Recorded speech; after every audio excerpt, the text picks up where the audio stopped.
Hi, hi, hi! Another day, another kalokohan na naman ang himuon ko. Update nyo ko sa akon nga mini-vlog nga ako ang intro. Malamang, alangan naman ikaw. Bago ta umpisa ng aton nga mini-vlog, ibida ko ani sa inyo ang akon nga itsura. Kag, palakat pala ko sa eskwelahan, grabe na nga kalbaryo ang ginaagyan sa akon nga buhok. So, hindi na ka magtaka ako nga kadabot ko sa eskwelahan, do ginaguramos ko sa 10 ka aswang. And while palakat gali ko sa eskwelahan, do gadulom ng langit, so banta ko na gid nga mag-ulan siya. Kagwaagin man ko nagsala kay pag-abot ko sa eskwelahan, nabasa ko. Kag pertigid ka mayad kung dinway ko sang payong, amo man siya nag-inulan. Tek onde basa ko pag-abot sa taas. Kag may nalang gid, may nadala ko nga t-shirt. Amo nga nakailis ko dayon. Tawan nyo kung ano kabasa ng buhok ko. Kag pag-abot ko sa 3rd floor, hindi pa kami pwede magsulod kay may gailis pa nga grade 11. Share ko lang nga man. First period, way kami nagklase, kag naglantaw kami diri sa mga saot-saot sa dalom. Kag while ka pa chill-chill kami kalantaw sang mga palabas sa dalom, siya di gasulat sang amon nga project. Literal nga bugat pa kami sa bato. Thanks, Chad. And share ko lang gyapon gali nga may kamalasan nga natapos sa kinabuhi ko sa bangkay, nawala ang akong nga 50 nga inugpamasahe ko sa may tricycle. So ano natabo? Syempre nakiusap ko nga kapag magkit-anay kami saka na lang ko magbayad. Kag may na lang natuon ko sa may kabubuton nga driver. And hindi ko lang ma-remember kung amo ni ba ang first nga nag-perform, pero guys, nami ang ilang nga saot. Inform ko lang ka mga festival dance galing yung ginasaot nila. And thank you gyapon gali sa 3 ko nga friend nga naglibre sa akon kinawala gani ang kwarta ko. Kag ginagutom na ko di, pero ang isa ara lang gyapon sa sulod, saot-saot pa siya. Hinay-hinay pag ginamagulag. Kung galakat kami nga 4, permi gina sila 3 mabilin. Daw mga pagong. On the way na kami sa kantin, ang bito ko galokso-lokso na sa sulod sa tiyan ko. Na para bang pakibilis-bilisan naman ang paglalakad mo. Kag nagbakal lang kami sang kwek-kwek. Kag ang gibakal galing ni Tiad asin na may konting kwek-kwek. And as usual, kung hinay sila maglakat, hinay man sila magbakal. Kag by the way guys, nakita gali naon si Sisa kag nakapapicture kami. Aw, super OA. Dari gali naman siya nakitaan sa gibakla naman sa combo. Kag syempre, huya-huya pa daw ko gamay ino. And i-show ko na lang diri sa screen ang amon nga picture kay Jeva. Sisang na to day.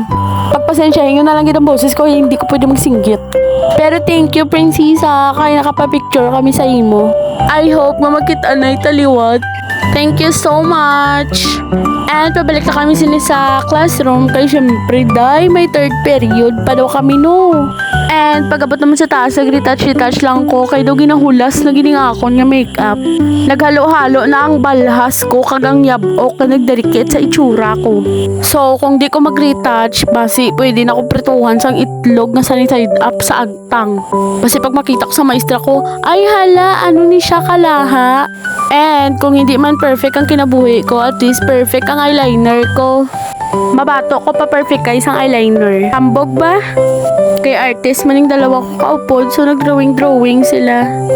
Kag kung pamangkoton nyo kung ano talent ko, wala lang. Kaya ko lang perfect ko ng eyeliner ko. Kag naglakat kami sa junior para mag-film. And finally, after 100 times nga paulit-ulit nga mali, na perfect na gid man namon siya. And while nagahulat kami sa upod namon, way ko may mahimo kung mag video-video. Kay wala lang, talent ko lang. Kag perti kadugay-dugay sang ginahulat namon, hambal niya gate na daw siya pero naabtan siya pila ka minuto. Lapit na siya hindi masali sa film namon.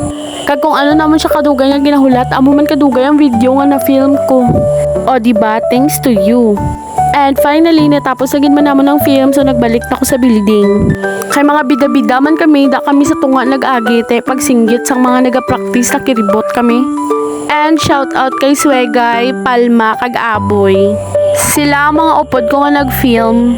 Kag pagsaka ko na naman, syempre nag-retouch ko, kay do ginaprituhan na naman sa sunny side up ang akon nga agtang. At wala lang, fresh na naman siya. Na para bang hindi mo naranasan na papawisan ng isang balde sa araw na yan. Charot! Kag finally, tapos na ang klase, pero hindi pa tapos ang paghulat mo. Pero hindi na ta maghulat sa 640 subong. Kay aga pa lang gibuyan na sila. Ay wala gali ang last teacher nila. And while nagahulat ko sang gamay lang man nga minuto, nagtambay kami di sa koridor kay galantaw kami sa mga naga-practice. And finally, magpuli na gid man ta. Pero hindi ko happy nga way ko nakahulat sang 6:40. Kay nga man gisapot ko. Kag another nga kamalasan, naribit ang akon nga ID. Kag taas gani ko pride, so syempre hindi ko magpatabang. So ano ang gihimo? Nagbike. Mga 510 lang man katambling ang iya nga kalayoon. Kay hindi naman kaya sang power ko nga magbike pa, so nagpuli na ko. Para mangayo sang tabang nga pangitaw ng ID ko, kay pag wala ko ID lang tawon-tahong kasulod ta sakiin. Kag sa tuod-tuod lang no, kapoy-kapoy magbike, kag nagmahay-mahay ko ako nga manway na lang ko nagpatabang. Kag nagbalik kami sa naagyan ko kagaina para lang pangitao ng ID ko. Kag habang kasubay-subay kami sa dalan, way gid namon nakita ang ID. Layo-layo na sang naabtan namon, lapit na kami sa city.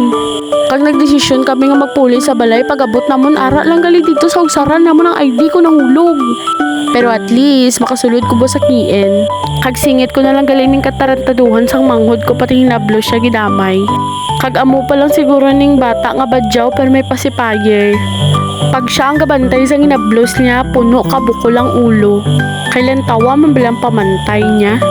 Pwede na siya maging badyaw basi amo na ning sagot sa kahirapan namon. And that's all. Bye-bye!